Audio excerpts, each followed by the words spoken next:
Alright, I think what I'll do is just unscrew this. I took this off already.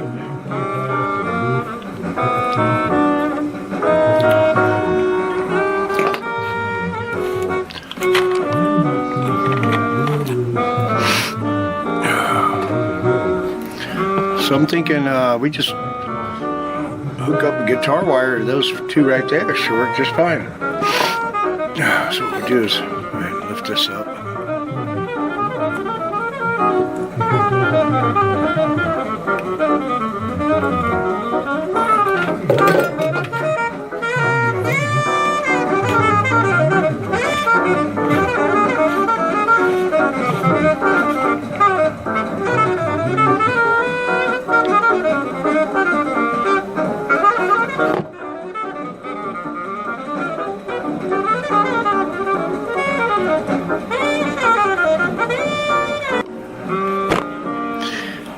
Alrighty. Pop that off. It just slides right out. How about that? There's even screws to bring it in.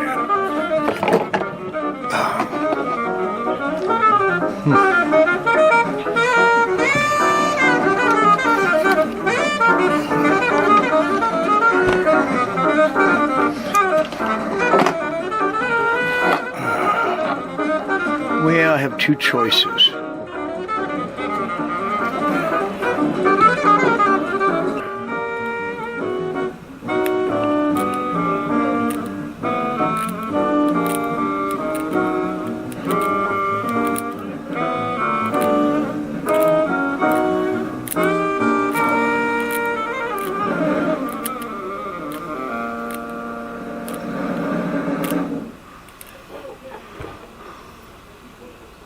Huh.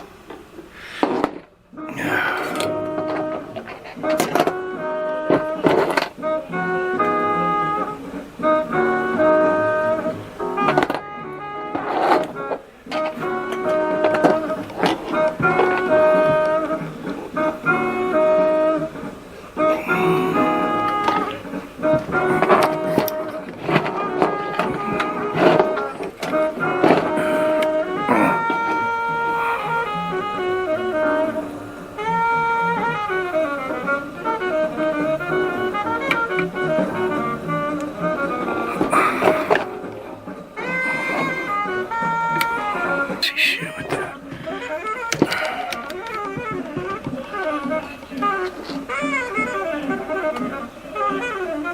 That might work.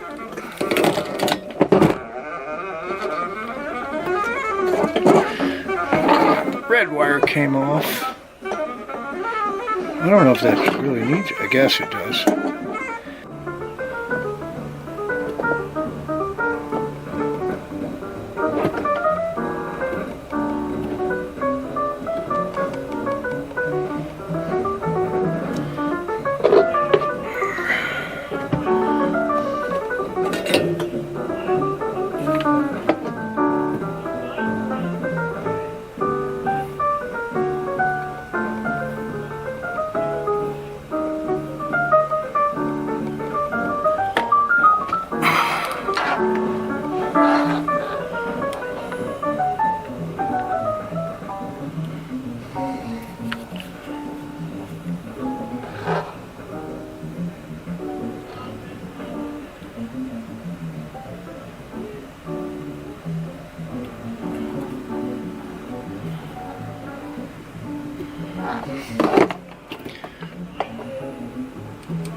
can do, let's protect that one too.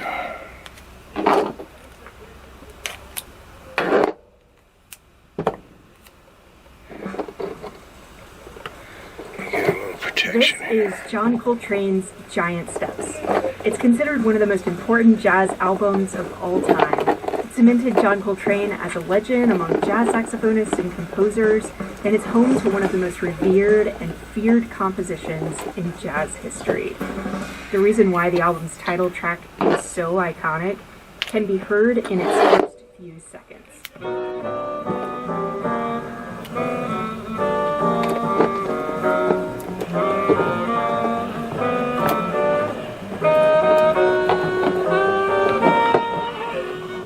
Coltrane wrote these unique chord changes for Giant Steps and later went on to use them over traditional jazz standards. These chords came to be known as the Coltrane changes, and improvising over them is considered a rite of passage for jazz musicians. But if you don't understand a lick of music theory like me, it's really hard to see how this is so legendary. Lucky for me, I know two people that could explain why. Braxton Cook. Okay. Okay, you got me on guard with that. And Adam Neely. Good idea. Technical jargon and stuff. Let's cut to the logo first.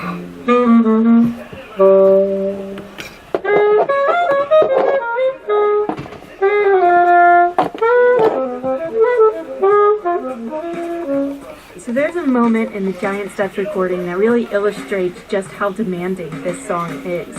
It happens when Tommy Flanagan, the pianist on the record, starts his solo.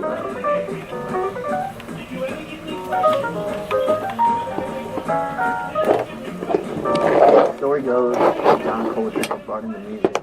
You know, he shows up ready to go, and then he calls this really fast tempo. You know,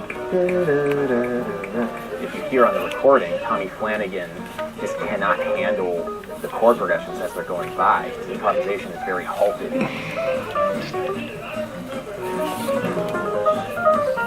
And Tommy Flanagan is just like holding on for dear life.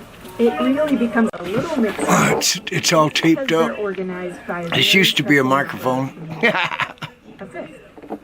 Let's see if it still comes on. We go C, D, E, F, G, right? 1, 2, 3, 4, 5. From C to G is 5 notes, from E is 5 notes, and, well, you get the idea. If you play through the circle, you'll traverse the entire keyboard, starting on the lowest C,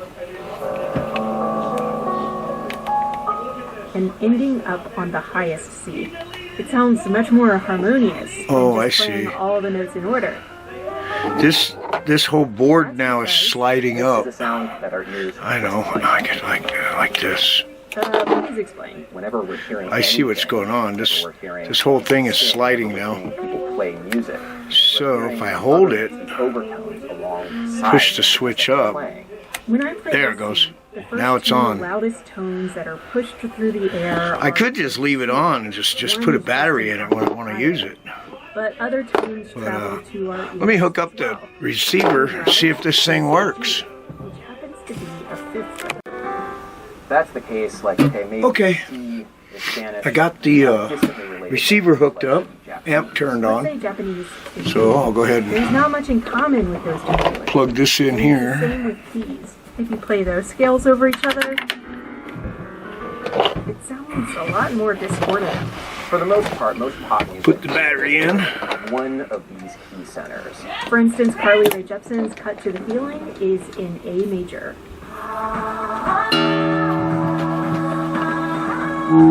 There it is.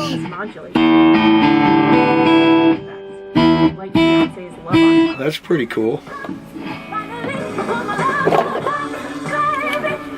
So, you know, you could just put it in your pocket. Why it's really exciting is because you're going to a place that's really distant from the circle. Put it in your pocket or whatever. Which is exactly what Love on Top does. But it doesn't just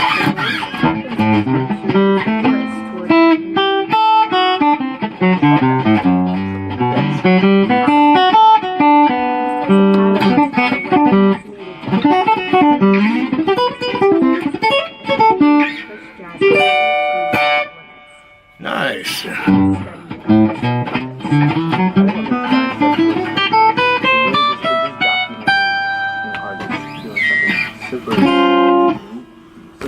realistic and virtuosic at the same time.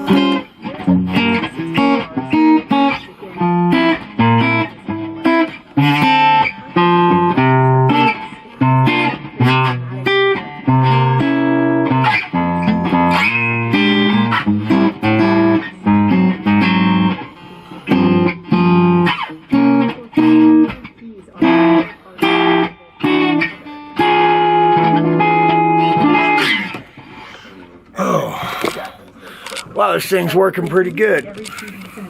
It's so bright. I can hear my fingers sliding over the strings. It's a nice transmit, and all it is it used to be a wireless microphone. Now it's wireless guitar amp or transmitter. All right, that's it for Tech Week. Whatever kind of tech, more like Destroy Week. We'll see you guys around. Thanks for watching. Very chaotic, circling.